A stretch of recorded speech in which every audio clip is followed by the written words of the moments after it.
Rhapsody of Realities, Friday 19th March 2021। Rhapsody of realities शुक्रवार 19 मार्च 2021। Pastor Chris ओयाखिलोमे द्वारा जो वचन हमको सीखने को मिलता है वो एफिशियंस 5 चैप्टर 26 और 27 वर्स में से लिया गया है।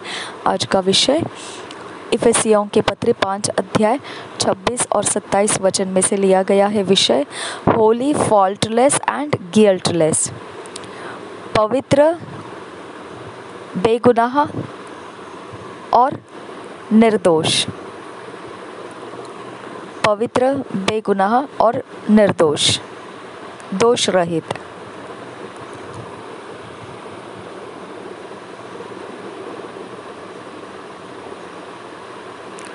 हम वचन पढ़ेंगे Ephesians 5 chapter 26 27।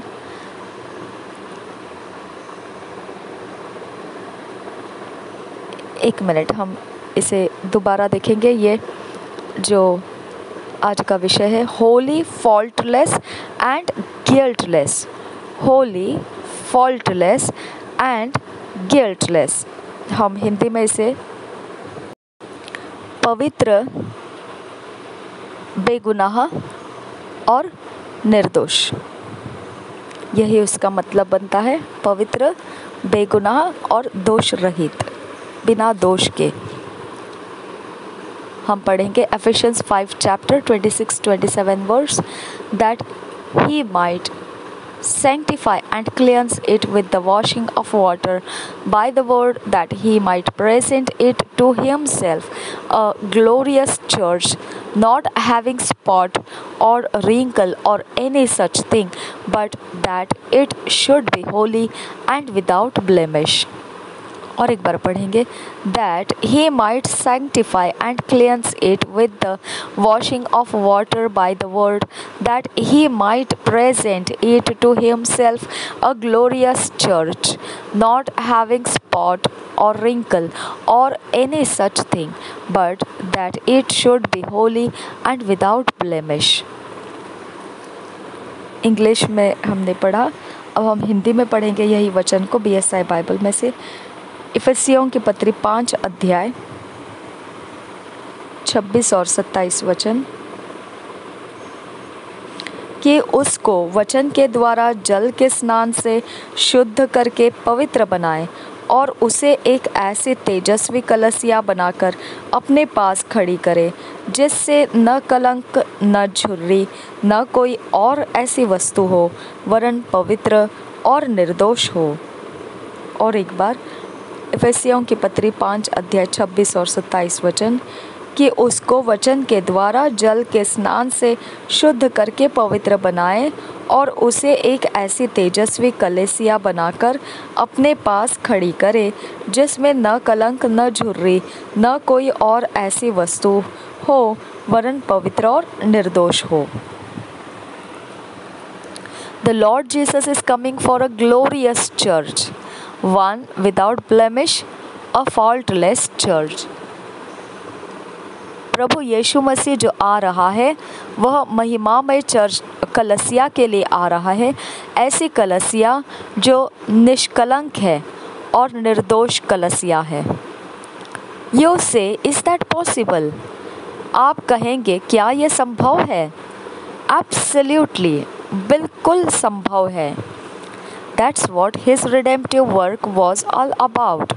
Colossians 1 chapter 21-22 verse says in CEV translation, यही तो वह उसका छुटकारे का काम सब कुछ बताता है। उसी के विषय में तो है वो। कुलोसियों के पत्र 1 अध्याय के 21 वचन और 22 वचन अगर इंग्लिश में पढ़ेंगे तो CEV वर्जन में से, और हिंदी में हम देखेंगे BSI बाइबल में से। You says, you used to be far from God, your thoughts made you his enemies, and you did evil things, but his son became a human and died. So God made peace with you, and now he lets you stand in his presence as people who are holy and faultless and innocent। कोलोसियों की पत्री 1 अध्याय उसका 21 और 22 वचन इस प्रकार से बताता है,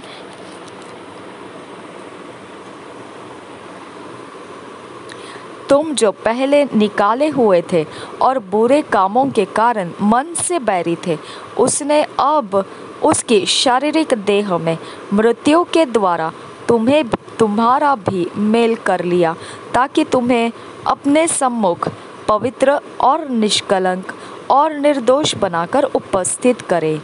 और एक बार पढ़ेंगे, तुम जो कोलोसियों की पत्री 1 अध्याय 21 और 22 वचन, तुम जो पहले निकाले हुए थे और बुरे कामों के कारण मन से बैरी थे, उसने अब उसकी शारीरिक देह में मृत्यु के द्वारा तुम्हारा भी मेल कर लिया, ताकि तुम्हें अपने सम्मुख पवित्र और निष्कलंक और निर्दोष बनाकर उपस्थित करे।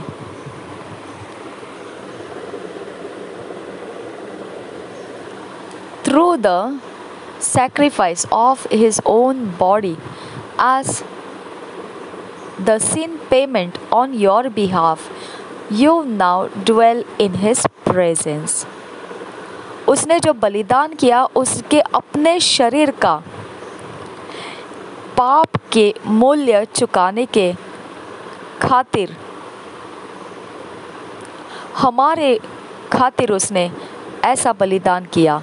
और फिर यही वो बन गया कि अब हम उसके उपस्थिति में रहने लगे हैं। There is no enmity between you with the Father. Read Ephesians 2 chapter 13 to 16. अब हमारे और पिता के बीच में कोई भी दुश्मनी नहीं है, शत्रु नहीं है। हम पिता और हमारे बीच में अब हम बैरी नहीं हैं। इफिसियों के 2 अध्याय के 13 से 16 वचन को पढ़कर देखिए आप। हम पढ़ेंगे इफिसियों के 2 अध्याय का 13 वचन से 16 वचन तक।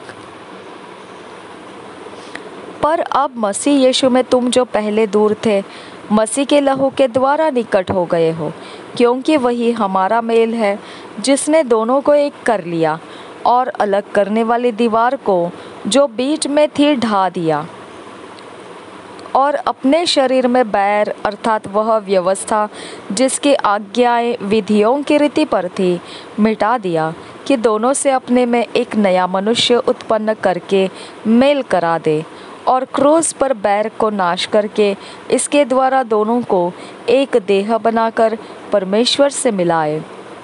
और एक बार पढ़ेंगे 13 से 16 वचन। इफिसियों की पत्री 2 अध्याय 13 से 16 वचन। पर अब मसीह यीशु में तुम जो पहले दूर थे, मसीह के लहू के द्वारा निकट हो गए हो, क्योंकि वही हमारा मेल है, जिसने दोनों को एक कर लिया और अलग करने वाली दीवार को जो बीच में थी ढा दिया, और अपने शरीर में बैर अर्थात वह व्यवस्था जिसकी आज्ञाएं विधियों की रीति पर थी, मिटा दिया, कि दोनों से अपने में एक नया मनुष्य उत्पन्न करके मेल करा दे, और क्रूस पर बैर को नाश करके इसके द्वारा दोनों को एक देह बनाकर परमेश्वर से मिलाए।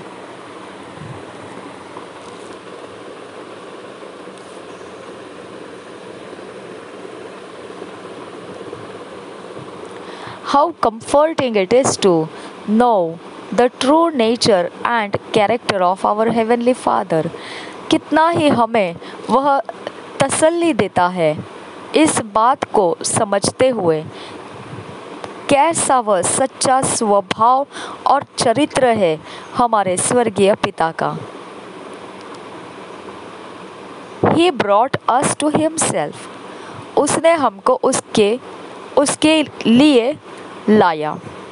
James 1 chapter 5 verse says, He upbraideth not, which means he does not reproach or criticize you.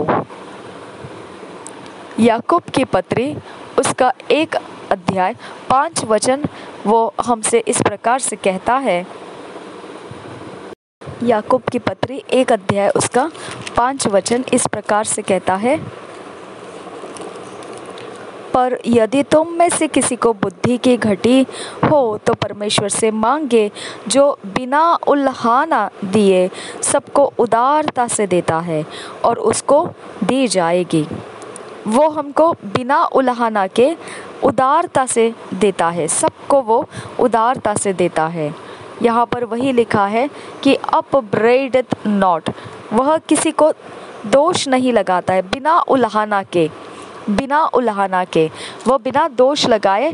उसका मतलब बनता है which means he does not reproach और क्रिटिसाइज यू, जिसका मतलब ये बनता है कि वह आपको तिरस्कार नहीं करता है, तुच्छ नहीं जानता है, या फिर आपको वह दोष लगाता नहीं है, आपके दोष ढूंढता नहीं है वो। He does not blame you for anything. He does not count your sins against you. 2 Corinthians 5 chapter 19 verse. वह आपके अंदर कोई प्रकार के दोष को लगाता भी नहीं है, आपको दोषी नहीं ठहराता है वो किसी बात के लिए, और वो आपके पापों को, उसके विरोध जो आपने किए हैं, उसकी गिनती भी नहीं रखता है। वह हम ये पढ़ सकते हैं 2 कुरिन्थियों के 5 अध्याय के 19 वचन में। 2 कुरिन्थियों के 5 अध्याय के 19 वचन में ऐसा लिखा है,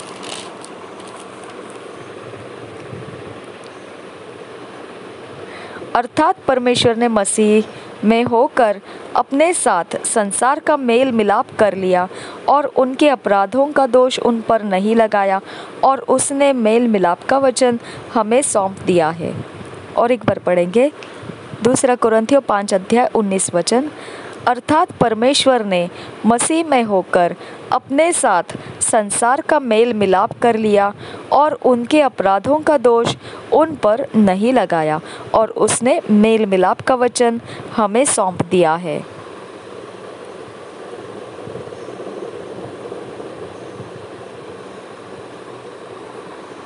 You are free from accusation. You have been justified. आप दोष लगाने वालों में से आज़ाद हो।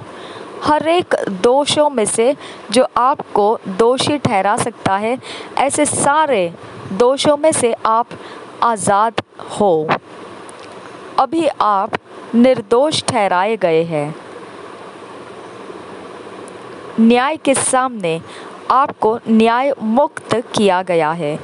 No wonder Paul got poetical in Romans 8 chapter 33 to 34 verse, saying, Who shall lay anything to charge of God's elect? It is God that justifieth. Who is he that condemneth? It is Christ that died, yea rather that is risen again. Romeo की पत्री 8 अध्याय के 33 से 34 वचन इस प्रकार से जब पौलुस बोलता है, एक कविता के रूप में बोलता है वो, और इस प्रकार से वो एक कविता के रूप में जब बोलता है तो हमें उसके विषय में आश्चर्य नहीं करना है, क्योंकि वह इस प्रकार से कह रहा है। जो रोमियो की पत्री 8 अध्याय 33 से 34 वचन में हमको पढ़ने को मिलेगा, वो कैसे कह रहा है, कविता के रूप में वो कह रहा है।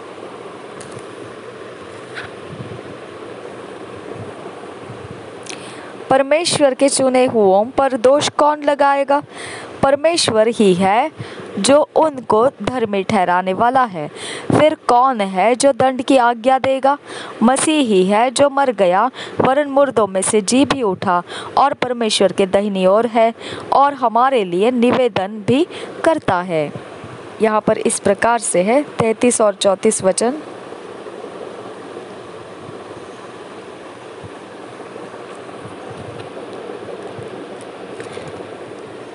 रोमियो की पत्री 8 अध्याय 33 से 34 वचन, परमेश्वर के चुने हुओं पर दोष कौन लगाएगा? परमेश्वर ही है जो उनको धर्मी ठहराने वाला है। फिर कौन है जो दंड की आज्ञा देगा? मसीह ही है जो मर गया, वरन मुर्दों में से जी भी उठा, और परमेश्वर के दाहिनी ओर है, और हमारे लिए निवेदन भी करता है। Then in verses 38 and 39 he climaxed, For I am persuaded that neither death, nor life, nor angels, nor principalities, nor powers, nor things present, nor things to come, nor height, nor depth, nor any other creature shall be able to separate us from the love of God which is in Christ Jesus our Lord. फिर आगे बढ़कर वह आगे के वचनों में 39 वचनों में इस प्रकार से कहता है, 38 और 39 वचनों में अंतिम ऐसा एक जोश के साथ वो बोलता है जिसे हम कह सकते कि चढ़कर वो बोलने लगा है। इस प्रकार से वो बोलता है 38 और 39 वचन में, क्योंकि मैं निश्चय जानता हूँ कि न मृत्यु, न जीवन, न स्वर्गदूत, न प्रधानताएं, न वर्तमान, न भविष्य, न सामर्थ्य, न ऊंचाई, न गहराई और न कोई और सृष्टि हमें परमेश्वर के प्रेम से जो हमारे प्रभु मसीह यीशु में है अलग कर सकेगी। और एक बार पढ़ते हैं 38 और 39 वचन रोमियो की पत्री 8 अध्याय का, क्योंकि मैं निश्चय जानता हूँ कि न मृत्यु, न जीवन, न स्वर्गदूत, न प्रधानताएं, न वर्तमान, न भविष्य, न सामर्थ्य, न ऊंचाई, न गहराई और न कोई और सृष्टि हमें परमेश्वर के प्रेम से जो हमारे प्रभु मसीह यीशु में है अलग कर सकेगी।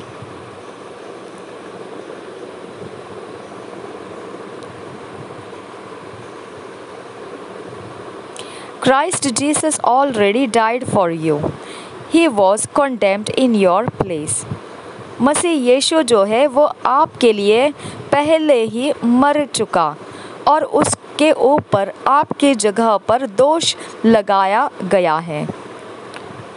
Thus no one should condemn you anymore. अब जब मसीह पहले ही आपके लिए मर चुका, उसके ऊपर आपके जगह पर दोष लगाया गया, तो अब आपको कोई दोषी नहीं कहना चाहिए। फिर अब से आपको कोई भी दोषी नहीं ठहराना चाहिए किसी भी बात के लिए। रोमियो के 8 अध्याय के 1 वचन में ऐसा लिखा है, Christ is your righteousness। अब हम देखेंगे, अतः अब जो मसीह यीशु में है उन पर दंड की आज्ञा नहीं। 8 वचन रोमियो का 8 वचन का 8 अध्याय का 1 वचन, अतः अब जो मसीह यीशु में है उन पर दंड की आज्ञा नहीं। Christ is your righteousness. आपकी धार्मिकता जो है वो मसीह है। 1 कोरिन्थियंस 1 चैप्टर 30 वर्स, ये आपको पढ़ने को मिलता है पहले अध्याय, कोरिन्थियों का पहला पत्री पहले अध्याय का 30 वचन में।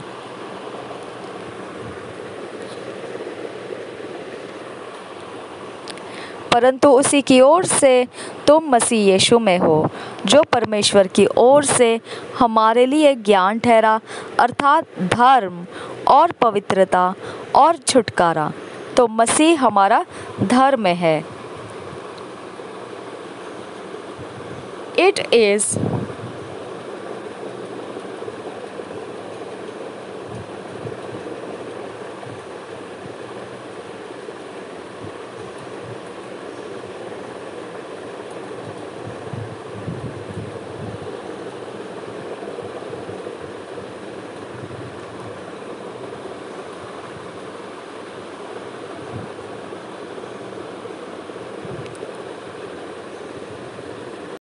It does not matter who accuses you. You are holy, faultless, and guiltless before God, because Jesus took responsibility for all your sins.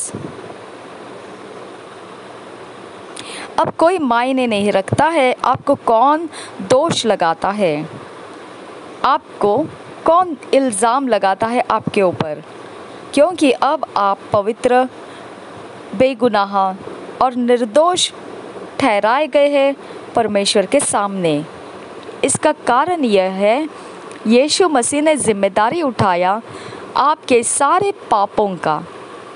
Here is the reason God does not charge you with wrong. Hallelujah. यीशु मसीह वो कारण है जिसके कारण परमेश्वर अभी आपको दोष के लिए जिम्मेदार नहीं ठहराता है। आपके गलतियों के लिए आपको वो जिम्मेदार नहीं ठहराता है।